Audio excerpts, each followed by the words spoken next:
Okay, good morning everyone. So today we do welcome Pirmin and Butler, which arrived the Monday 16th of August in Lyon. So it's been around two months that he left from Brussels, and today we're going to speak with him to see how it went for him, knowing that he's the fifth participant who arrived in Lyon in the solar ranking. So hello Pirmin, we are really glad and really proud that you could make it the full round of Europe, and you just arrived like 30 minutes ago. So can you tell us, how do you feel? Are you tired physically, or maybe did you think it was more difficult than what you expected? Um, well, yeah, first of all, good to be here. Well, the last couple of days were quite hard. I had difficulties because I wasn't able to go to restaurants or hotels because I don't have the pass sanitaire. So it was mentally, in a way, very hard. And I actually thought I'm getting more and more excited when I get closer to the finish line. But it was in a way the opposite that happened. Like I was more kind of really fighting with myself, but because it was coming to an end, like a big thing was coming to an end. And like yesterday, I was really struggling. The road was kind of hard, and the weather so a lot of clouds, many trees in France. And then I was on a little square in a village, and a lady came to me, and I spoke with her, and I explained to her how I feel, and she said, do you have fatigue? And I think that's right, I'm a little bit tired, like after 10,000 K and 60 days of cycling, I'm happy to be here. Okay. And can you maybe show us on the map the way you use from Brussels in the north countries? Yes. So well, yeah, there were like 18 countries in 60 days. For us, we took the way up to Copenhagen through the Netherlands, Germany, Denmark, and then we did like one day in Sweden to Karlshamn, it's called. Took the ferry to Lithuania. Yes. Went up to Latvia, Riga, then all the way down, crossed Poland and Ukraine.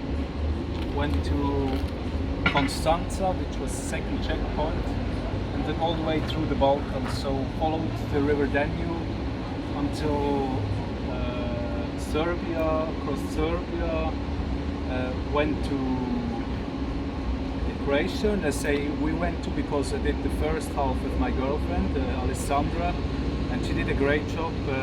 Yes. Like she did more than almost 5,000. I was really happy that we could do like half of it together and then half by myself, which was a different experience, but well done. And then I got hit by a sunstroke in Croatia, had a little bit problems to go through Slovenia, Austria, reached Passo Stelvio in Italy, and there was Alessandro was coming back and another friend. I could do it with them together, which was super cool. Okay. And then all the way down to Pico Veleta. I went to Barcelona because a good friend of mine is living there, so I could be there for a day, which was super cool. Ruben, it's really nice seeing you. Pico Veleta, I did it together with Paul and Cherry, which was nice too. Like it's always very cool, especially when you're traveling alone, when you meet people. So I met many people, but it was a great experience to go together on Pico Veleta. Then to the last checkpoint, Porto, as well with Paul and Cherry. And then actually all the way back to Lyon was quite a bit, was kind of long. Kind of long, okay. Yeah. Because not too sunny and you were alone, so it was a bit difficult. Well, Spain and Portugal was okay. They were super sunny. It was just France was in the end, or when I reached the, how is it called, Basque Country. Yes. Then it was getting more and more difficult. But I think, Spain was just super sunny all day long. So I was used to have full power hit the road very hard, do my 220 a day, something like that. And then you come to another climate. You have to kind of think in a different way and start using energy more not wasted. Yes. Don't waste it. Yeah. Okay. And where was it the most difficult part of all the race? Was it the high altitude, for example, Pico di Velleta, or was it from the south part of France? I don't know, or the eastern countries? There were, I think, different difficulties all the time. So, for example, I would say like Romania and Ukraine was hard because of the road. Like there was really not the possibility to go on the small roads because the roads are beside main roads not so good. So a lot of gravel roads. And we were kind of on a schedule, need to go far. And as well, I'm a little bit scared of street dogs. So when you leave the main road, they are everywhere. So that was kind of difficult for me, but I think I'm doing now better with dogs because after a while it was getting easier and easier. Okay. But still, like dogs are reacting crazy on solar bikes. I don't know why. That was a big challenge for me, for sure. Then maybe the heat in general. So, like I got a sunstroke in Croatia, and that was really bad. Like I was struggling for almost a week, had diarrhea. Was just after we split, like Alessandra went back home working, I kept on going, and I needed to push myself because I wasn't feeling well, and it's kind of hard to cycle when your body is not feeling well. Okay. And then maybe because of that I was aware of the heat, so I protect myself quite well in Spain, which was not a big deal. Like, actually Pico Veleta was not so hard. It's not super steep and you just do it slowly and then you're fine. As I said, like the last couple of days were hard for me as well. I was not able to go to restaurant, which was kind of an issue. Slept all the days in hotels usually. I slept a couple of nights outside where in the wilderness, a couple of nights in a hotel, but that was not possible anymore, so I had to find a new rhythm. Okay. And on the other hand, which part of Europe did you enjoy the most? What was the good surprise for you in terms of landscapes or meeting with other communities? Did you make some great discover? Yeah, like a lot of great discoveries. Yes, I guess so. It's actually crazy to see almost whole Europe in 2 months, and I'm not realizing it now, and I think it takes probably a couple of weeks once I start reflecting myself what I did. Mm-hmm. First great discovery was now I'm missing the word. Like in Denmark there are places where you can go officially sleeping. Do you know the word? No.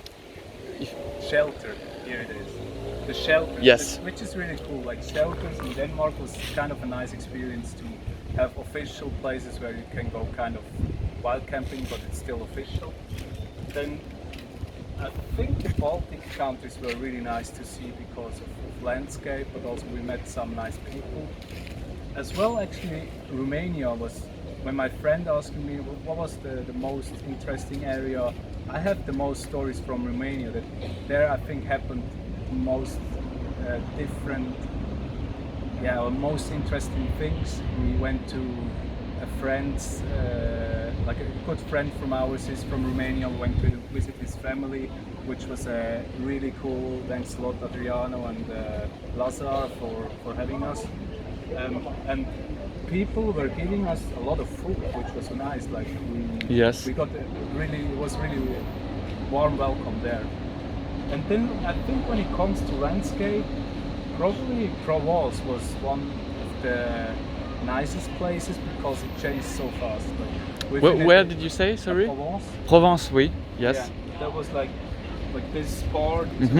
Come from Italy, cross the Alps, and then go to the Mediterranean Sea. It was really, really nice.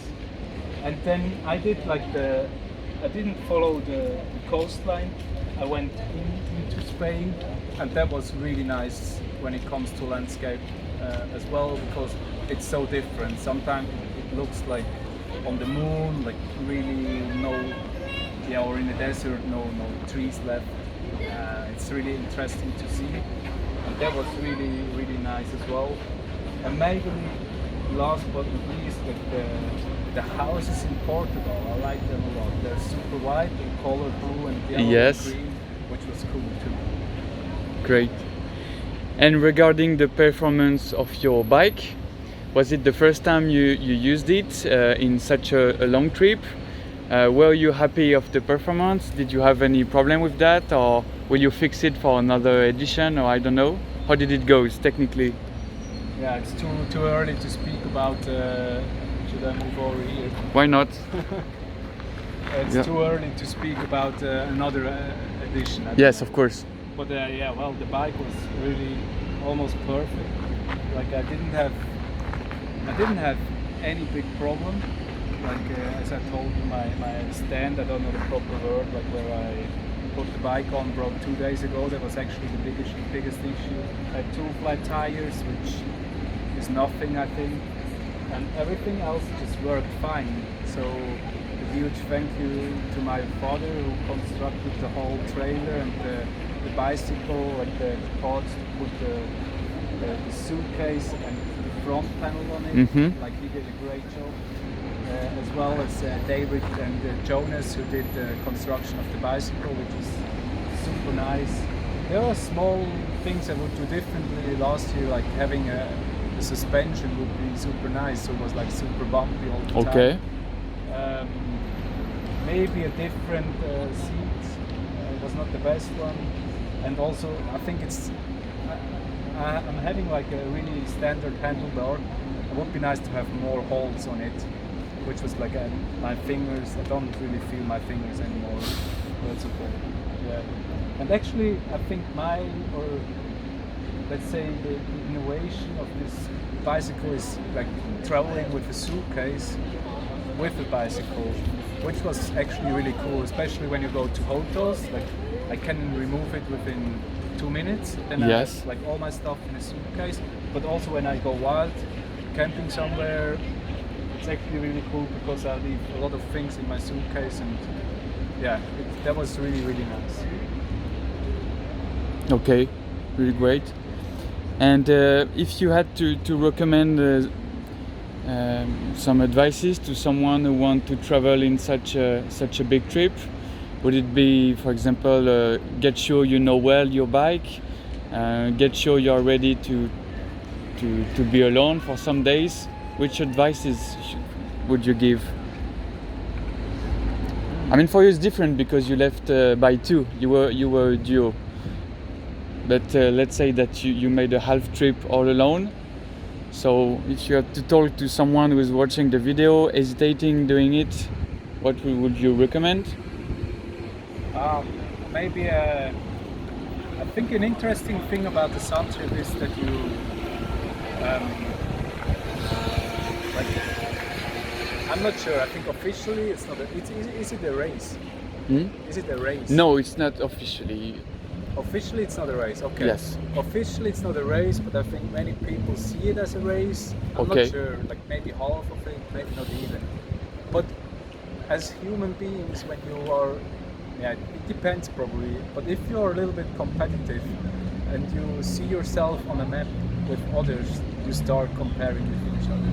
And I think some of my colleagues who did the sun trip as well, they did too much, so they were kind of getting lost in compared too much. But actually it happened to me as well. Mm-hmm. Because in the beginning I thought I won't compare at all, I don't care. But then, we had to realize we do as well. Like it's probably a human being. So I think it's really important to find good balance between like going fast, do a lot of case, but still enjoying it. Like find the nice things during the day, enjoy the food, enjoy the conversation with people, enjoy the sights, stuff like this, and then you will having a good time. And maybe, as you said, like knowing your bicycle is for sure a really good advice. Test your bicycle before. I think you need to make sure everything is functioning well. We did, for example, a sun trip, a private one last year from Switzerland to Calabria, South Italy, like almost 2000 k, and we learned so much. So With the same bike? with a different bicycle, like we rebuilt it completely. We realized we need more power, so we add a second panel in front. We realized the trailer was too heavy, so we organized a cargo bicycle, which is an Omnium cargo, which is really nice, and put all the luggage in front. So we changed completely. So I think probably the first try or the first attempt will be, you will fail in a couple of things. So it's good to do like a proper test ride before you're gonna do the Such big a long one, no? way. Yeah. Okay, well. So thank you, Pirmin. Congratulations again for the long sun trip you did, because as you know, many participants met some issues regarding technique or physical stuff. So well done that you did the whole trip. Thank you, and maybe see you soon. Cool. See you. Goodbye.